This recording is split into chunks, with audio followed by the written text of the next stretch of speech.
आप सभी को जय मसीह की हिंदी बाइबल स्टडी इस चैनल में आपका स्वागत है। आइए मिलकर एक नए विषय को आज हम सीखेंगे और आज का विषय को सीखने के लिए एक छोटा पद को मैं आपके सामने रखना चाहती हूँ, जो है मरकुस का सुसमाचार अध्याय 13 आयत 33 से लेकर 37 तक। Mark chapter 13 verse 33 to 37।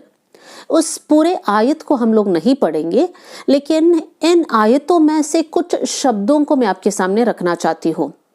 ये सारे आयत यीशु मसीह के शब्द है और यीशु मसीह अपने चेलों को कुछ बातों को समझा रहे हैं।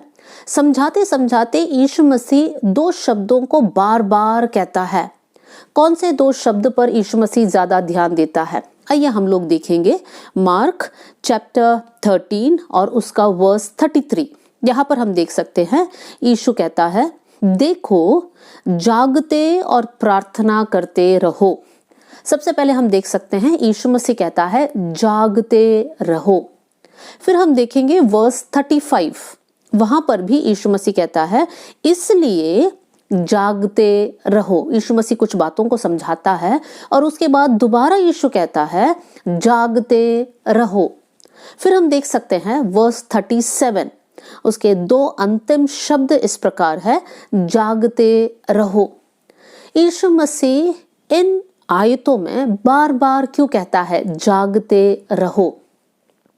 साधारण रीति से अगर हम सोचें, हम उस व्यक्ति को जगाते हैं जो नींद की अवस्था में है या जो सो रहा है। यहाँ पर जब यीशु मसीह कहता है जागते रहो, तो उन चेलों से बात कर रहे हैं जो ऑलरेडी जगे हुए हैं। तो यीशु मसीह यहाँ पर क्या समझाना चाहता है? यीशु मसीह यहाँ पर अपने चेलों को समझाना या सिखाना चाहता है कि तुम आत्मिक नींद में जा सकते हो और इसलिए जरूरी है कि जागते रहो, सचेत रहो। मेरे प्रियो, आज जो विषय पर हम सीख रहे हैं वो है आत्मिक नींद से जागते रहो। आत्मिक नींद क्या है? आत्मिक नींद और आत्मिक आलसीपन, ये दोनों साथ साथ जाता है। जो इंसान आत्मिक बातों में, आत्मिक विषयों में बहुत आलसी है, वो धीरे धीरे आत्मिक नींद की ओर बढ़ जाता है। जब एक इंसान साधारण रीति से नींद की अवस्था में है, मतलब शारीरिक रीति से जब एक इंसान सोता है, हम सब रात को सोते हैं, उस समय पर हमें नहीं पता कि क्या हो रहा है। हमारी आंखें बंद है, हमारा बुद्धि उस समय पर काम नहीं कर रहा है। हम लोग एक सबकॉन्शियस माइंड में चले जाते हैं। एक मच्छर उड़ रहा होगा, एक मक्खी उड़ रहा होगा, लेकिन हमें नहीं पता क्योंकि हम लोग नींद की अवस्था में हैं। उसी प्रकार जब हम लोग आत्मिक नींद में गिर जाते हैं, हमारी शारीरिक आंख तो खुला है, लेकिन फिर भी शैतान जो हमला कर रहा है या परमेश्वर का जो कार्य हो रहा है, उन सारे बातों को देखने से हम लोग वंचित रह जाएंगे। क्यों? क्योंकि हम लोग आत्मिक रीति से सो रहे हैं। ये एक बहुत गंभीर विषय है, क्योंकि आत्मिक नींद में हम लोग पड़े हैं कर हमें समझना बहुत जरूरी है। बहुत से वक्त हम आत्मिक नींद में पड़े होंगे, लेकिन अभी भी हमें एहसास नहीं होगा कि हम लोग आत्मिक नींद में पड़े हैं या नहीं। और इस बात को समझने के लिए और हमें एहसास दिलाने के लिए या चेक करने के लिए, क्या मैं आत्मिक नींद में हूँ, इस बात को चेक करने के लिए कुछ सवालों को मैं आपके सामने रखना चाहती हूँ। उन सवालों को अपने जीवन में अपने आप से पूछिए, और अगर उसका जवाब हाँ में है तो उसका मतलब हम लोग आत्मिक नींद में गिर चुके हैं। तो जरूरी है कि हमें जाग उठना है और इसलिए यीशु मसीह कहता है जागते रहो। आइए उसका सबसे पहला सवाल की ओर हम लोग बढ़ते हैं। हमारे जीवन में चेक करना है, तो उसके लिए सबसे पहली बात, क्या आप पूरे बाइबल पर या परमेश्वर के वचन पर यकीन करते हैं? क्योंकि कुछ कुछ लोग ऐसे हैं जो एक आयत यहाँ से निकालते हैं, दूसरा आयत वहां से निकालते हैं और कहते हैं इस आयत पर हम यकीन नहीं करते हैं, बाकी सारे बातों पर हम यकीन करते हैं। मेरे प्रियो, अगर हम ऐसा एक विश्वासी है जो शर्त रखकर कहते हैं कि बाइबल के इस टॉपिक पर हम लोग यकीन नहीं करते हैं, इसका मतलब हम लोग आत्मिक नींद में हैं। फॉर एग्जाम्पल, कुछ लोग कहते हैं पता नहीं स्वर्ग और नरक है या फिर कोई काल्पनिक जगह है, कुछ लोग कहते हैं पता नहीं यीशु मसीह आएगा, या बार बार लोग बोलते रहते हैं पता नहीं आएगा नहीं आएगा, हमें यकीन नहीं है। अगर इस प्रकार का डाउट है, मतलब जो बाइबल में लिखी हुई बातों को देखकर पढ़कर हम कहते हैं पता नहीं होगा नहीं होगा, इसका मतलब हम लोग आत्मिक नींद में हैं। दूसरी बात, क्या वचन पढ़ने में आपके अंदर कोई इंटरेस्ट नहीं है तो आप आत्मिक नींद में है। बहुत से वक्त लोग कहते हैं कि बाइबल खोलते ही हमें नींद आ जाती है, या बाइबल पढ़ने का एक मन नहीं होता, प्रार्थना करने का एक मन नहीं होता। मेरे प्रियो, अगर ऐसी बातों को आप अनुभव कर रहे हैं तो आप आत्मिक नींद में हैं। तीसरी बात, अगर आपको आत्मिक विषयों में कोई इंटरेस्ट नहीं लेकिन शारीरिक बातों पर आप बहुत ध्यान देते हैं, इसका मतलब आप आत्मिक नींद में हैं। फॉर एग्जाम्पल, हमें आराधना करना, पवित्र जीवन जीना, प्रभु से सुनना इत्यादि बातों में कोई दिलचस्पी नहीं है, लेकिन हम लोग को बहुत सारे सांसारिक काम है, जैसे ड्यूटी जाना, बच्चों को ट्यूशन भेजना, स्कूल भेजना, एक्स्ट्रा करिकुलर एक्टिविटीज कराना, इन सारी बातों में हमें बहुत इंटरेस्ट है, लेकिन आत्मिक विषयों में इंटरेस्ट नहीं है। सिर्फ नाम के लिए हम लोग कहते हैं हम लोग क्रिश्चियन हैं, हम संडे चर्च जाते हैं, लेकिन आत्मिक बातों में हम बढ़ नहीं रहे हैं, तो इसका मतलब हम लोग आत्मिक नींद में है। अगली बात जहां से हम चेक कर सकते हैं कि हम लोग आत्मिक नींद में है या नहीं, वो ये है कि जब आप बाइबल पढ़ते हैं, क्या आप इस प्रकार महसूस करते हैं कि ये वचन मुझसे बात कर रहा है, ये वचन आज मेरे लिए है। अगर इस प्रकार का एक अनुभव आपके जीवन में है, इसका मतलब आप आत्मिक नींद में नहीं हैं। जो आत्मिक नींद में है वो लोग कभी भी प्रभु के आवाज को सुन नहीं पाते हैं। उनको बाइबल पढ़ना बोरिंग लगता है और उनको कभी भी एहसास नहीं होता है कि प्रभु मुझसे बात कर रहा है। जब हम आत्मा के फल को हमारे जीवन में नहीं देख पाते हैं, लेकिन हम लोग शारीरिक स्वभाव को या शरीर के कामों को अपने जीवन में ज्यादा देखते हैं, उसका मतलब है कि हम लोग आत्मिक नींद में हैं। आत्मा का फल है प्रेम, आनंद, शांति, धीरज, कृपा, भलाई, विश्वास, नम्रता, संयम। इस प्रकार 9 बातें लिखा हुआ है, लेकिन ये सारी बातों को हमारे जीवन में हम देख नहीं पा रहे हैं। लेकिन हम लोग शरीर के कामों को, गुस्सा, लालच, लोभ इत्यादि बातों को हमारे जीवन में हम ज्यादा देखते हैं, तो इसका मतलब हम लोग आत्मिक बातों में सो रहे हैं।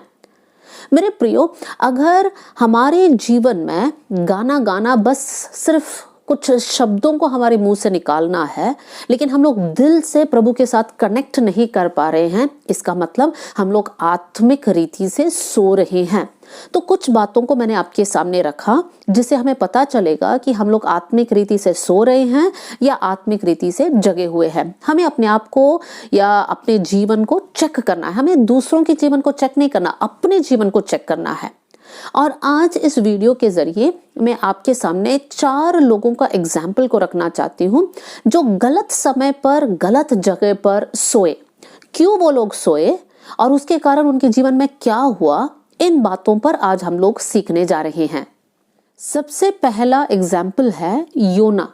योना का किताब अध्याय 1 आयत 4 से 6, जोना चैप्टर 1 वर्स 4 to 6 मैं आपके लिए पढ़ना चाहती हूँ। यहाँ पर इस प्रकार लिखा है, तब यहोवा ने समुन्दर में एक प्रचंड आंधी चलाई और समुन्दर में बड़ी आंधी उठी, यहाँ तक कि जहाज टूटने पर था। तब मलाह लोग डरकर अपने अपने देवता की दुहाई देने लगे और जहाज में जो व्यापार की सामग्री थी उसे समुद्र में फेंकने लगे कि जहाज हल्का हो जाए। परंतु योना जहाज के निचले भाग में उतरकर सो गया था और गहरी नींद में पड़ा हुआ था। मेरे प्रियो, यहाँ पर हम योना के बारे में पढ़ते हैं। हम लोग सब योना के कहानी को जानते हैं। परमेश्वर ने योना से कहा, तुम्हें निनवे जाना है। योना वहां जाना नहीं चाहा और इसलिए वो तर्शिश की ओर गया। और तर्शिश की ओर जाते समय वो एक जहाज पर बैठकर जा रहा है, लेकिन परमेश्वर ने योना का आज्ञा उल्लंघन करने के स्वभाव के कारण उस जहाज में एक समस्या को भेजा। वो ये था कि उस समुद्र में एक आंधी तूफान उठने लगा, यहाँ तक कि वो जहाज टूटने पर था और सारे लोग वहां पर डर कर कोशिश कर रहे हैं कि वो उस जहाज को स्टेबलाइज करे या उसको स्थिर करे, लेकिन योना यहाँ पर गहरी नींद में पड़ा हुआ था। मेरे प्रियो, यहाँ पर हमें रुक कर सोचना चाहिए। जब कोई इंसान जीवन और मृत्यु के साथ लड़ रहा है, कैसे गहरी नींद में सो सकता है? बाकी के सारे लोग चिल्ला रहे हैं, शोर मचा रहे हैं, कुछ लोग कह रहे हैं सामान फेंको, कुछ लोग कह रहे हैं यहाँ पर खड़े रहो, कुछ लोग कह रहे हैं ऐसे करो वैसे करो, बहुत शोर हो रहा है। हो सकता है साथ में कुछ लोग रो रहे होंगे, चिल्ला रहे होंगे, लेकिन इतने हलचल के बीच में योना गहरी नींद में पड़ा हुआ है। मेरे प्रियो, योना क्यों सो पा रहा है? सबसे पहली बात, योना पाप की अवस्था में है। और उसने कौन सा पाप किया? प्रभु ने जो कहा, योना ने उस आज्ञा का उल्लंघन किया। डिसोबीडियंस उनके जीवन में था और इसलिए वो सो पाया। मेरे प्रियो, जब हमारी जीवन में आज्ञा उल्लंघन करने का एक स्वभाव है, इसका मतलब हम लोग आत्मिक नींद में पड़े हुए हैं। शैतान यहाँ पर तबाही मचा रहा है, परमेश्वर हमारे जीवन में समस्या को भेज रहा है, बहुत सारे संघर्ष हमारे लाइफ में हो रहा है, लेकिन हमें कुछ नहीं पड़ी। हम लोग गहरी नींद में है, हमारा लाइफ, हमारा रूटीन नॉर्मल रीति से चल रहा है। हम लोग ध्यान नहीं दे रहे हैं क्योंकि हम लोग सोए पड़े हुए हैं। मेरे प्रियो, आज आपका जीवन इस प्रकार हो सकता है कि पारिवारिक संघर्ष, आर्थिक संघर्ष, परिवार में लड़ाई झगड़ा, आप हर प्रकार से आपको लग रहा होगा कि हर दरवाजे बंद है, लेकिन फिर भी आप प्रार्थना नहीं कर रहे हैं, फिर भी परमेश्वर के नाम पर आप विश्वास कर कर नहीं पुकार रहे हैं।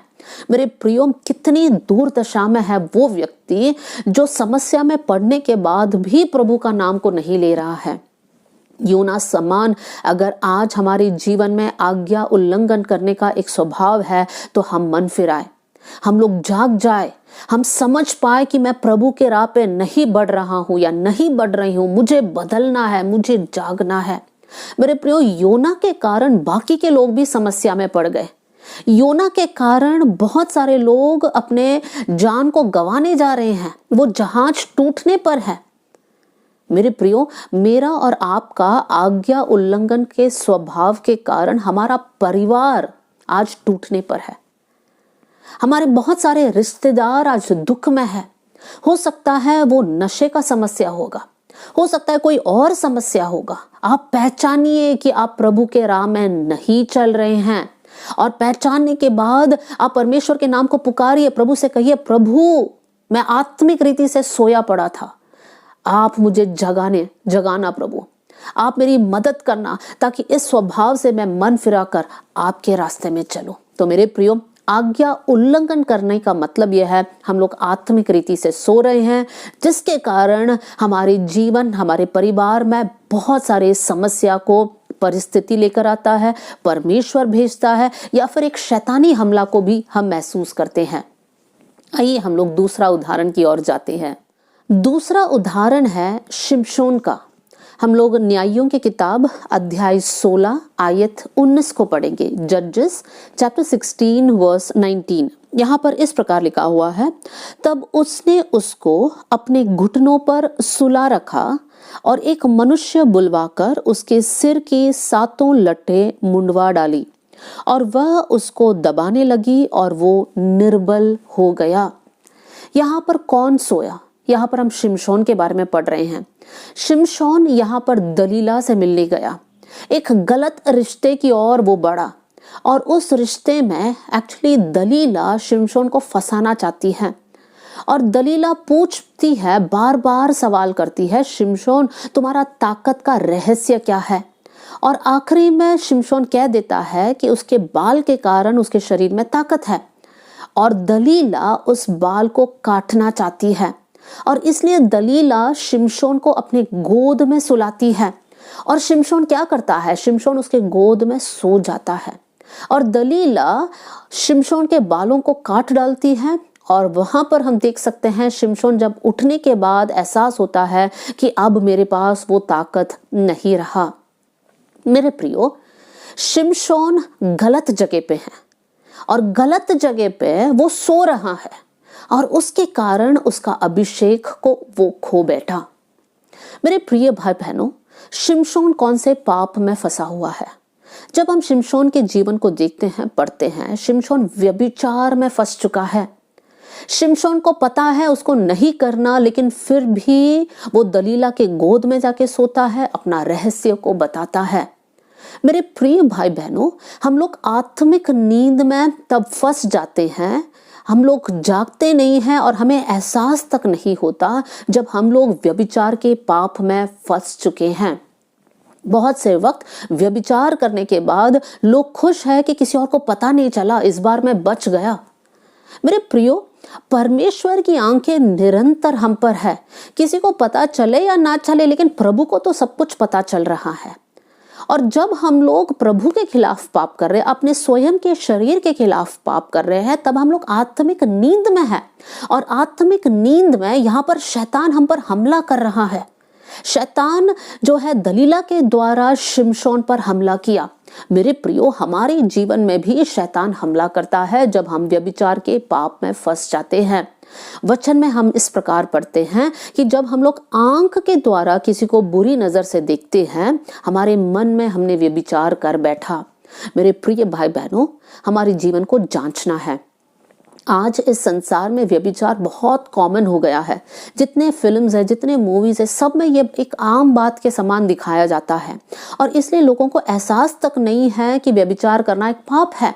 बहुत सारे जवानों के साथ बात करते हैं, तब इस बात को मैं समझ जाती हूँ कि उनको एहसास तक नहीं है कि एक गर्लफ्रेंड रखना, एक बॉयफ्रेंड रखना, गलत शारीरिक संबंध को रखना, ये सब पाप है।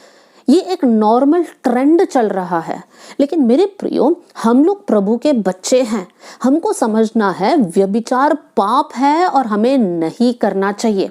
एक आयत को आपके सामने रखना चाहती हूँ। नीति वचन अध्याय 6 आयत 27, प्रोवर्ब्स चैप्टर 6 वर्स 27। यहाँ पर हम पढ़ते हैं, क्या हो सकता है कि कोई अपनी छाती पर आग रख ले और उसके कपड़े ना जले?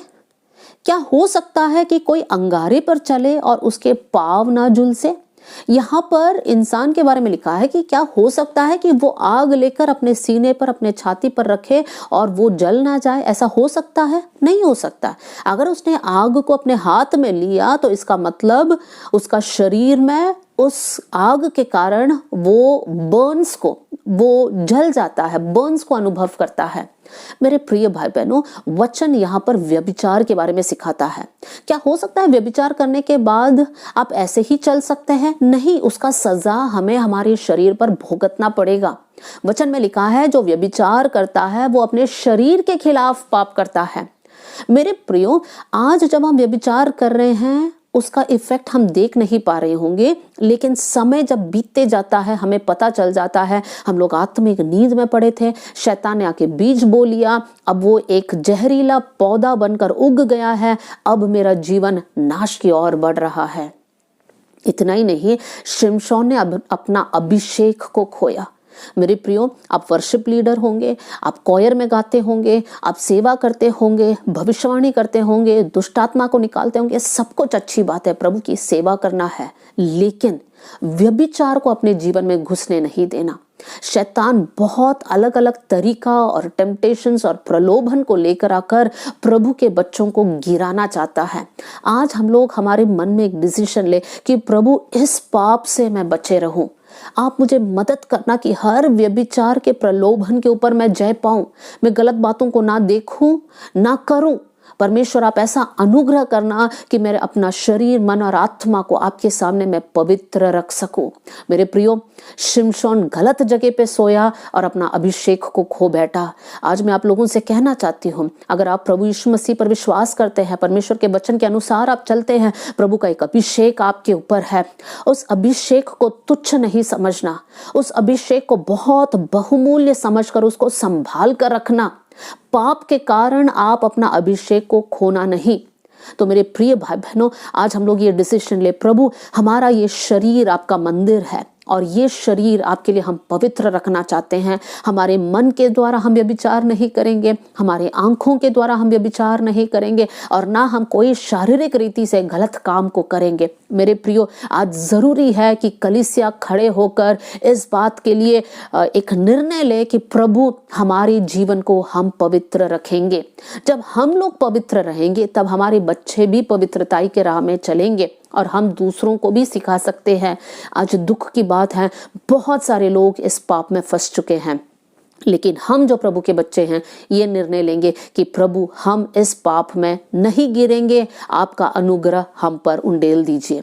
आइए हम आगे देखेंगे। तीसरा जो उदाहरण आपके सामने रखना चाहती हूँ वो है यूतुकुस के बारे में। हम लोग प्रेरितों की किताब अध्याय 20 आयत 7 से लेकर 12 तक यूतुकुस के बारे में पढ़ सकते हैं, लेकिन मैं आपके लिए एक ही आयत पढ़ना चाहती हूँ और वो है वर्स 9। वहां पर इस प्रकार लिखा है, और यूतुकुस नाम का एक जवान खिड़की पर बैठा हुआ गहरी नींद से झुक रहा था। तब पौलुस देर तक बातें करते रहा तो वो नींद के झोंके में तीसरी अठारी पर से गिर पड़ा और मरा हुआ उठाया गया। ये घटना को जब हम पढ़ते हैं, पौलुस अगले दिन एक यात्रा पर जाने वाला है और इसलिए उसके पहला दिन जो है पूरी रात विश्वासियों के साथ बैठकर बात करता है, उनको सिखाता है, समझाता है और सारे लोग बैठकर पौलुस की बातें सुन रहे हैं।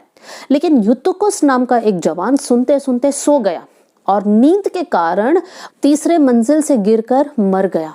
लेकिन पौलुस वहां पर जाता है, उसके लिए प्रार्थना करता है और उसको फिर जिलाता है। लेकिन मेरे प्रियो, यहाँ पर एक सवाल हम अपने आप से पूछे, क्या यूतुकुस वचन सुनते सुनते सोना चाहिए था? क्योंकि बाकी के सारे लोग वचन सुन रहे, तो यूतुकुस को क्यों नींद आई? अगर यूतुकुस को इतना नींद है तो उसको अपना घर जाकर सोना चाहिए, इधर आकर क्यों बैठकर सुनने का ढोंग कर रहा है? मेरे प्रियो, हमारे जीवन में भी बहुत से वक्त हम ऐसे ही करते हैं। हम लोग दिखाते हैं हम लोग कलीसिया जाने वाले हैं, हम लोग दिखाते हैं क्रिसमस में हम केक बांटते हैं, हम लोग प्रोग्राम कर रहे हैं, सब कुछ हम लोग दिखा रहे हैं, लेकिन हमारा और परमेश्वर के बीच में एक रिश्ता नहीं है। हम प्रभु के साथ हर दिन बातें नहीं करते हैं, प्रभु की बातों को हम नहीं सुनते हैं, लेकिन सिर्फ टाइटल है कि हम एक क्रिश्चियन है। इसका मतलब हम लोग आत्मिक रीति से सोए पड़े हैं। हमारा जीवन एक दिखावा नहीं होना चाहिए। आज हम लोग अपने आप को जांचें। अगर सिर्फ नाम के लिए आप एक क्रिश्चियन है तो मेरे प्रियो, आप स्वर्ग नहीं जाओगे। आपको प्रभु के साथ एक संबंध होना चाहिए। हम वो डाली है जो लता के साथ जुड़े रहना चाहिए ताकि हम लोग फल उत्पन्न करें, हमारा जीवन आशीषित रहे। नहीं तो हम लोग आत्मिक मृत्यु की ओर बढ़ रहे हैं। मेरे प्रियो, अगर आपको लगता है कि मेरे जीवन सिर्फ नाम के लिए, मैं सिर्फ संडे जाता हूँ या जाती हूँ, सिर्फ 2 गीतों को गाकर मैं वापस आती हूँ, बाकी के पूरे दिन जो है, पूरा सप्ताह मेरा ऐसे ही निकलता है, ना मैं बाइबल छूती हूँ, ना मैं प्रार्थना करती हूँ, बस मेरा समय ऐसे ही निकल जाता है, तो आप एक बहुत बड़ा समस्या में फंस चुके हैं और वो है आत्मिक नींद, जिसके कारण आप एक आत्मिक मृत्यु की ओर बढ़ रहे हैं। अगर आप वचन सुन रहे हैं, आपको लगता है मैं इस अवस्था में हूं, तो जाग जाइए, नहीं तो आप स्वर्ग की रास्ता से हट चुके हैं। आपको मदद की जरूरत है। एक उदाहरण को आपके सामने मैं रखना चाहती हूँ। बाइबल में प्रभु के लोगों को भेड़ करके जो मेटाफर है वो यूज किया हुआ है। मतलब परमेश्वर हमारा चरवाहा और हम परमेश्वर के भेड़ है।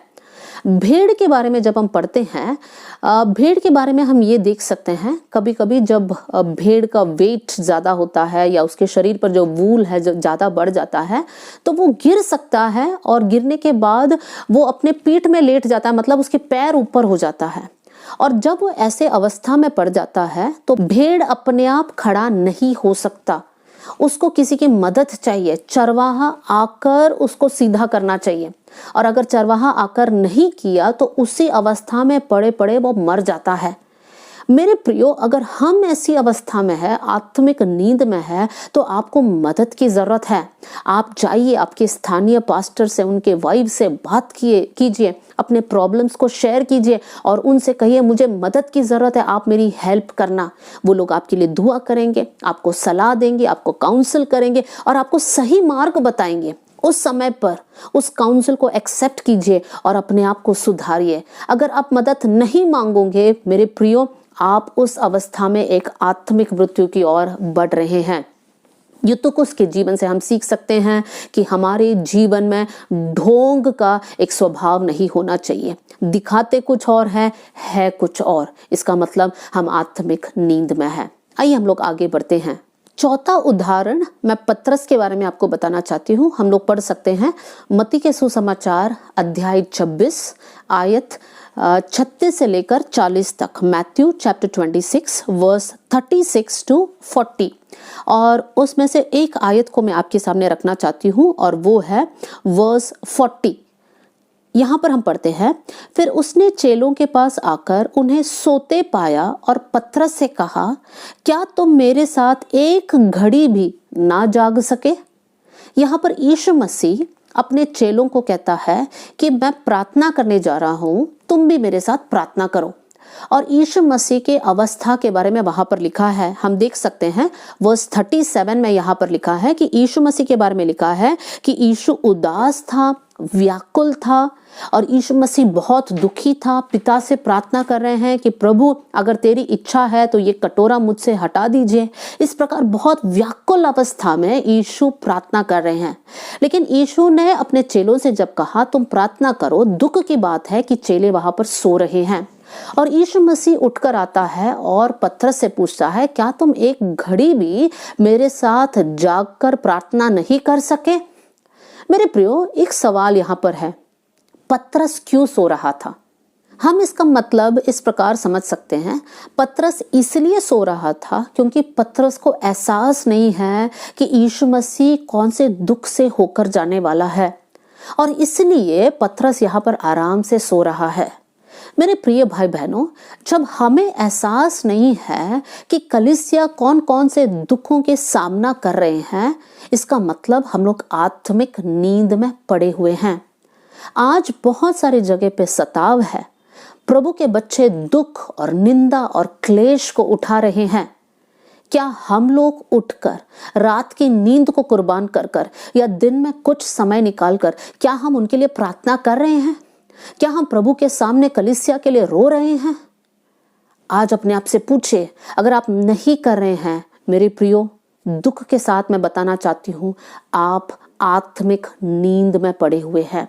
जाग जाइए, कलीसिया की ओर देखिए, आपके विश्वासी भाई बहनों की ओर देखिए। बहुत सारे लोग हैं जो दुख में, क्लेश में, संकट में, बीमारी में फंसे हुए हैं।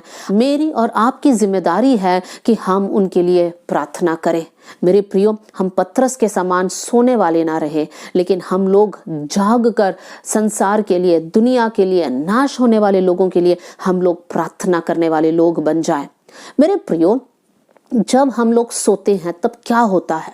वचन में एक दृष्टांत है जहां पर यीशु मसीह ने कहा कि एक किसान ने अपने खेत में बीज बोया और फिर वो सो गया क्योंकि उसने ध्यान नहीं दिया। दुश्मन आकर वहां पर जंगली बीज बो दिया और जब पौधे उगकर आने लगे तो अच्छा पौधा और जंगली पौधा दोनों साथ साथ उग कर आया। मेरे प्रियो, हमारे जीवन में भी जब हम लोग आलसी या फिर आत्मिक नींद में पड़े हैं, आलसीपन को हमारे जीवन में हम दिखा रहे हैं, इसका मतलब हम लोग मौका दे रहे हैं कि शैतान अपना जंगली बीज को हमारे जीवन में बो दे। और जब शैतान जंगली बीज को बोता है उस समय हमें पता नहीं चलता है, लेकिन धीरे धीरे वो बीज उगकर एक पौधा बन जाता है, वो एक पेड़ बन जाता है और हमारे जीवन में सिर्फ हम लोग दुनिया के लिए जीते हैं और दुनियादारी बातें हमारे जीवन में दिखाई देता है। एक बात को आपके सामने रखना चाहती हूँ, नीति वचन उसका 24वीं अध्याय और आयत 30 से लेकर 34 तक। प्रोवर्ब्स चैप्टर 24 वर्स 30 टू 34 में आपके लिए पढ़ना चाहती हूँ। यहाँ पर हम इस प्रकार पढ़ते हैं, मैं आलसी के खेत के पास से और निर्बुद्धि मनुष्य की दाख की बारी से होकर जाता था, तो क्या देखा कि वहां सब कहीं कंटीले पेड़ भर गए हैं, तो वहां बिच्छू पौधे से ढक गई है और उसके पत्तर का बाड़ा गिर गया है। एक आलसी का खेत के बारे में बताया है, उसका बाड़ा नहीं है, बाउंड्री नहीं है, मतलब कोई भी जंगली जानवर उसके अंदर घुस सकता है। दूसरी बात कंटीले पेड़, और तीसरी बात बिच्छू पौधे। बिच्छू पौधे मतलब इंग्लिश में दिया है वीड्स, जंगली पौधे। मेरे प्रियो, ये तो खेत के बारे में है। जब हमारे जीवन में हम लोग आलसी होकर आत्मिक नींद में सोए पड़े हैं, उस समय पर हमारे जीवन में कोई बाउंड्री नहीं है, प्रभु का लहू का बाड़ा हमारे जीवन में नहीं है। शैतान कभी भी घुसकर हमारे जीवन पर हमला कर सकता है।